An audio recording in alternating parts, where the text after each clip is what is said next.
کے خلاف کسی بھی سطح کی کارروائی یا کردار کشی یا نیب کا نام لے کر کوئی اس طرح کردار کشی ہم سمجھیں گے کہ یہ نیب نہیں ہے،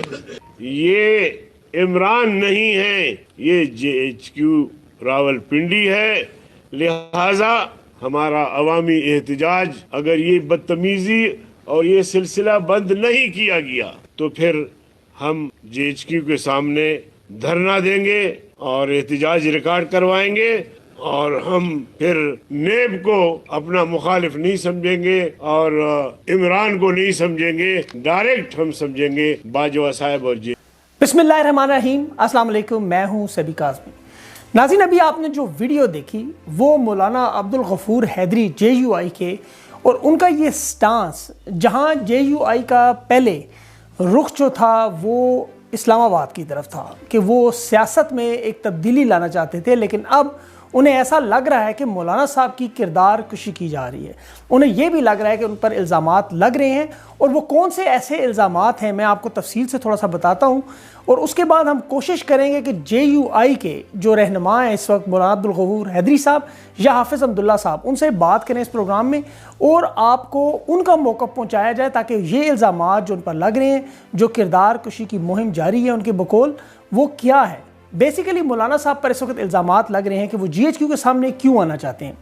مولانا صاحب پر ابھی ریسنٹلی حکومتی پارٹیوں کی طرف سے اور اس کے علاوہ جو حکومتی اتحادی ہیں ان کی طرف سے یہ الزامات لگے، اور بہت سی رومرز بھی ایسی ہیں کہ شاید مولانا صاحب کو افغانستان کی طرف سے یہ آشیرواد حاصل ہے کہ جب یہاں سے جو اتحادی فوج ہے ان کا انخلا ہو تو وہاں پر مولانا صاحب طالبان سے بات کر کے امن قائم کرنے میں ایک بہترین برج کا رول ادا کر سکتے ہیں۔ دوسری طرف مولانا صاحب کی اپنی ذاتی حیثیت سے ابھی تک کوئی اسرائیل کی سٹیٹمنٹ نہ آنا، یہ بھی حکومتی حلقوں کا یہ کہنا ہے جن سے میری بات ہوئی کہ مولانا صاحب واشگاف الفاظ میں اسرائیل کی مخالفت نہیں کرتے۔ جس طرح آپ جانتے ہیں کہ پچھلے کچھ عرصے سے اسرائیل پر پاکستان کا ایک خاص موقف پوری دنیا میں سامنے آیا، اور اسرائیل نے بھی حال ہی میں سٹیٹمنٹ دی کہ پاکستان ان ممالک میں سے ایک ہے کہ جو ہمارے ساتھ نارملائزیشن کی طرف نہیں جا رہے۔ مولانا صاحب ایک زیرک اور ایک بڑے سیاستدان ہیں، پاکستان کی سیاست میں ان کی بہت کنٹریبیوشن ہے۔ لوگوں کا یہ خیال تھا کہ مولانا صاحب فرنٹ فٹ پر آ کر اسرائیل کی مخالفت کریں گے۔ حکومتی حلقوں، حکومتی وزراء اور جو میرے اس وقت کانٹیکٹ میں لوگ ہیں ان کا یہی کہنا ہے کہ مولانا صاحب اس وقت چونکہ ان کی نظریں وزارت عظمیٰ پر ہیں، اس لیے وہ نہیں چاہتے کہ اسرائیل یا کسی بھی ایسی لابی کو ناراض کریں، اس لیے مولانا صاحب اپنا رخ اسلام آباد کی بجائے راولپنڈی پر لا رہے ہیں، اور ان کے پیچھے بھی وہی لوگ ہیں، وہی لوگ ان کے دھرنے کو سپورٹ بھی کرتے رہے، وہی لوگ ان کے لانگ مارچ کو بھی سپورٹ کریں گے۔ ان سب باتوں میں کتنی حقیقت ہے، میں اپنا یہاں پر تجزیہ پیش کرنے کی بجائے ہم کوشش کرتے ہیں کہ حافظ حمداللہ صاحب سے بات کر لیں۔ حافظ حمداللہ صاحب میرے ساتھ موجود ہیں، ایک چھوٹی سی بریک کے بعد ان کے سامنے یہ سوالات رکھتے ہیں اور پوچھتے ہیں کہ آخر یہ الزامات میں کتنی سچائی ہے، کیا واقعی ایسا ہے یا یہ سب پروپیگنڈا ہے۔ میرے ساتھ ہیں، ملتے ہیں ایک چھوٹی سی بریک کے بعد۔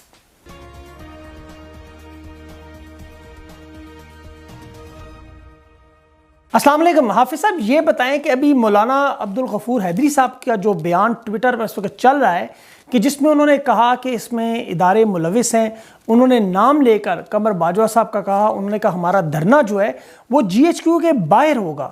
تو کیا یہ ان کا انفرادی سٹیٹمنٹ ہے، اور آپ کو ایسا کہنا کیوں پڑا کہ آپ کو پنڈی جانا پڑ رہا ہے بجائے اسلام آباد جانے کے؟ کہ یہ صرف مولانا حیدری کا ذاتی اور انفرادی موقف نہیں ہے، یہ پوری پارٹی کا موقف ہے کہ یہ مورے کے طور پہ استعمال کیا جا رہا ہے، اور جب بھی مولانا صاحب حرکت میں آتے ہیں، احتجاج کو تیز تھل کرنے کی کوشش کرتے ہیں، توہین کی نوٹسز اور نیب کردار کشی پہ اتر آتا ہے، اور یہ بھی ہمیں پتہ ہے کہ نیب کی ڈورے کہاں سے ہلائی جاتی ہے، تو اس لیے مولانا حیدری نے کہا کہ نیب کے بجائے ہم وہاں دھرنا دیں گے جہاں سے نیب کی ڈورے وہاں سے ہلائی جاتی۔ اچھا حافظ صاحب، یہ کہا جا رہا ہے کہ مولانا صاحب کو اور آپ کی پارٹی کو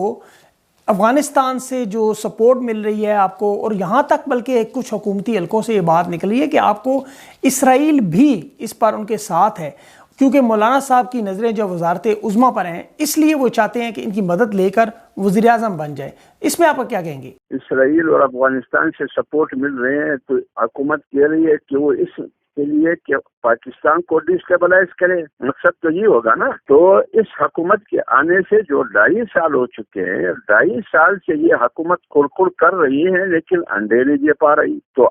اس حکومت نے تو جتنا نقصان اس حکومت نے اس ملک کو پہنچایا ہے، تو میرے خیال میں اتنا ہی نقصان کسی دشمن میں نہیں پہنچا ہے۔ جب آپ کی خارجہ پالیسی کی صورتحال یہ، آپ کی معیشت ڈوب چکی، آپ نے مقبوضہ کشمیر بیچ دیا، اب ایک ایٹمی قوت آپ کا ہے، اس کے علاوہ اور تمام چیزیں تم نے بیچ دی ہے۔ اب آپ مجھے بتائیے، بے روزگاری، مہنگائی، کروڑوں لوگ بے روزگار ہو گئے، لوگ خودکشیوں پہ مجبور ہو گئے۔ وزیر اعظم سے جب سوال کیا جاتا ہے کہ لوگ خودکشی کر رہے ہیں تو وہ کہتے ہیں میں کیا کروں؟ ان سے سوال کیا جاتا ہے کہ مہنگائی ہے تو وہ کہتے ہیں میں کیا کروں؟ بھائی آپ وزیر اعظم ہیں، آپ کی ذمہ داری ہے، اور آپ مدینہ کی ریاست کی بات کرتے ہیں۔ مدینہ کی ریاست کا تو حضرت عمر فاروق تھے، انہوں نے کہا کہ اگر دریائے فرات کے کنارے پہ ایک کا پیاسا بھی مر جائے تو ذمہ دار میں ہوں گا۔ تم کیسے کہتے ہیں کہ میں کیا کروں؟ پھر حکومت چھوڑ دے تم؟ لہٰذا یہ سارے مضحک خیز باتیں ہیں، یا افغانستان ہمیں پیسے دے رہے ہیں، لہٰذا وہ جو کچھ بھی کہتے ہیں، جو بھی پروپیگنڈا کرتے ہیں،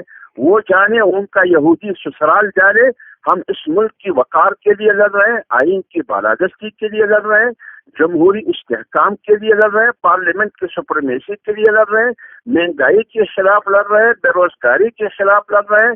ایک مؤثر اور مضبوط معیشت کی بحالی کے لیے لڑ رہے ہیں، ایک آزاد خارجہ پالیسی کے لیے لڑ رہے ہیں، ایک آزاد قوم اور خود مختار بن کے اس کے لیے ہم لڑ رہے ہیں۔ اچھا حافظ صاحب، آپ کے ناقدین کا یہ بھی کہنا ہے کہ مولانا صاحب کا بڑا سیاسی قد ہے، اسرائیل کو تسلیم کرنے پر پاکستان پر ایک پریشر بھی تھا، پوری دنیا میں ایک شور بھی مچا ہوا تھا۔ ایسے وقت میں مولانا صاحب کی طرف سے اسرائیل کو تسلیم نہ کرنے کے بارے میں کچھ سٹرونگ قسم کا سٹانس، کچھ سٹرونگ قسم کی سٹیٹمنٹ سامنے نہیں آئی، اس کی کیا وجہ ہے؟ جی، بات یہ ہے کہ اسرائیل کے بارے میں آج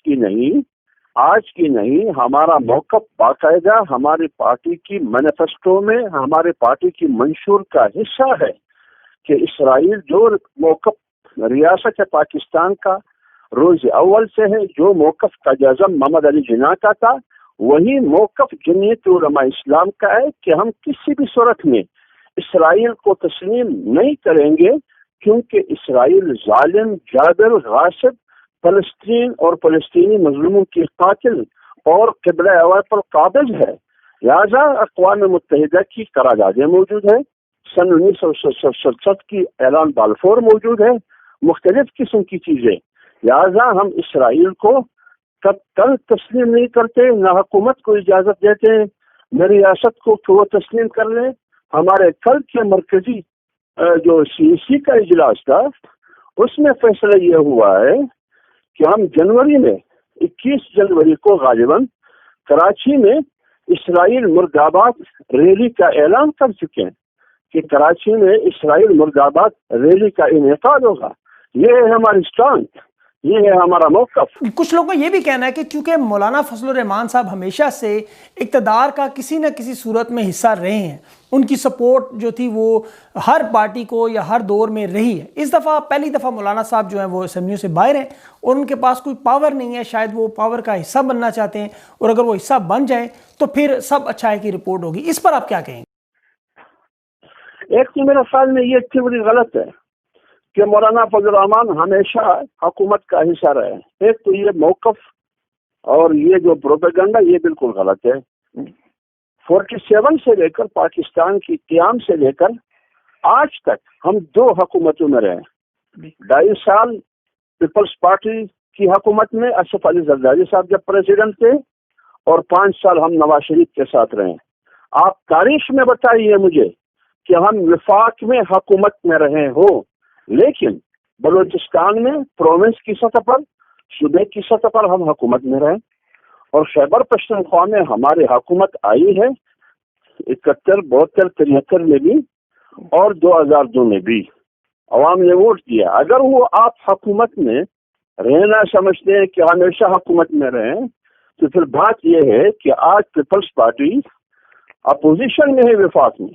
سندھ میں ان کی حکومت ہے، کوئی بھی نہیں کہہ رہا ہے کہ یہ حکومت میں۔ گزشتہ 5 سال مسلم لیگ کی حکومت کی وفاق میں، PTI کی حکومت کی خیبر پختونخوا میں، کبھی کسی نے نہیں کہا کہ یہ حکومت میں رہی ہے۔ اور گزشتہ خورشید شاہ اپوزیشن میں تھے، سندھ میں ان کی حکومت تھی، کسی نے نہیں کہا کہ پیپلز پارٹی حکومت میں تھی. کہاں جمعیت علماء اسلام ہمیشہ حکومت میں رہی ہے. اس 73 سالہ زندگی میں تقریباً 7 ایئرز جمعیت علماء اسلام حکومت میں رہی ہے، پوری زندگی اپوزیشن میں رہی ہے. اچھا حافظ صاحب، جس طرح کا آپ کا اس وقت سٹانس ہے، آپ نے بہت سخت قسم کا موقف اپنا لیا ہے کہ آپ جی ایچ کیو کے باہر دھرنا دے رہے ہیں، قمر باجوہ صاحب کا نام لے رہے ہیں، آئی ایس آئی کے چیف کا نام لے رہے ہیں، تو آپ کو لگتا ہے کہ آپ کے ان کے ساتھ تعلقات بہتر ہو سکتے ہیں مستقبل میں؟ دیکھیے، ہم فوج کو، آرمی کو ایک مضبوط ریاستی پلر سمجھتے ہیں، اس کو ایک مقدس ادارہ سمجھتے ہیں. وہ ملک کی سیکورٹی پہ مامور ہے، ان کی ذمہ داری آئین میں طے ہے کہ ان کی کیا ذمہ داری ہے. لیکن اصل جھگڑا اس بات پر ہے کہ سیاست میں آئین کے مطابق، ان کے حلف کے مطابق سیاست میں اسٹیبلشمنٹ کی مداخلت نہیں ہونی چاہیے. اچھا حافظ صاحب، عام طور پر دیکھا گیا کہ جب بھی اس طرح کی کوئی اسٹرانگ سٹیٹمنٹ دی جاتی ہے تو یا تو پھر اگلا بیان آ جاتا ہے کہ یہ سیاق و سباق سے ہٹ کر بات کی گئی، یا پھر عام طور پر معافی بھی مانگ لی جاتی ہے. تو کیا مولانا غفور حیدری صاحب بھی اپنی سٹیٹمنٹ سے پیچھے تو نہیں ہٹیں گے اب؟ یہ مجھے پتہ نہیں ہے کس نے معافی مانگی ہے. میں نے تو نہیں سنا ہے کہ انہوں نے معافی مانگی ہو یا ہمارے قیادت نے معافی مانگی ہو، یہ مجھے نہیں معلوم. اچھا حافظ صاحب، جو اب آپ کی جو جلسے بھی ہوگے، اب آپ کی اس کے بعد ریلیاں ہیں، اس کے بعد آپ کا کوئی دھرنا ہوگا، کوئی لانگ مارچ ہوگا، لیکن یہ سارا جو آپ کا پلان ہے وہ اس کا اختتام کیا ہے؟ آپ کا لائے عمل کیا ہوگا؟ دیکھیے، یہ جتنے بھی فیصلے ہوتے ہیں یہ پی ڈی ایم کی پلیٹ فارم سے ہوتے ہیں، خواہ وہ بڑی بڑی اجتماعات کی صورت میں ہو، جلسوں کی صورت میں ہو، یا بڑی بڑی ریلیوں کی صورت میں ہو. یہ قدم بقدم ہم آگے بڑھ رہے ہیں، کیونکہ ہم نے اعلان کیا ہے کہ آگے ہم نے ایک لانگ مارچ کرنا ہے، اور اس لانگ مارچ کا رخ اسلام آباد کی طرف ہوگا. جی ناظرین، آپ نے آج کا پروگرام دیکھا، آپ نے حافظ حمداللہ صاحب کی باتیں سنی، وہ تمام پہلو کہ جس پر میں نے اپنے انٹرو میں بات کی، مولانا عبدالغفور حیدری صاحب کی سٹیٹمنٹ دکھائی، اس میں مین چیز یہی تھی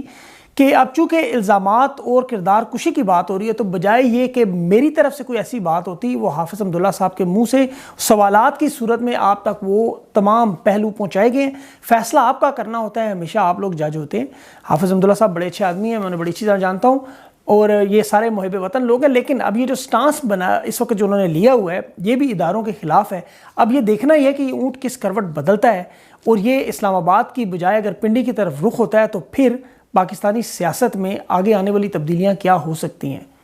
ٹیم سبی کاظمی کے ساتھ سبی کاظمی کو اگلے پروگرام تک کے لیے اجازت دیں. اللہ حافظ.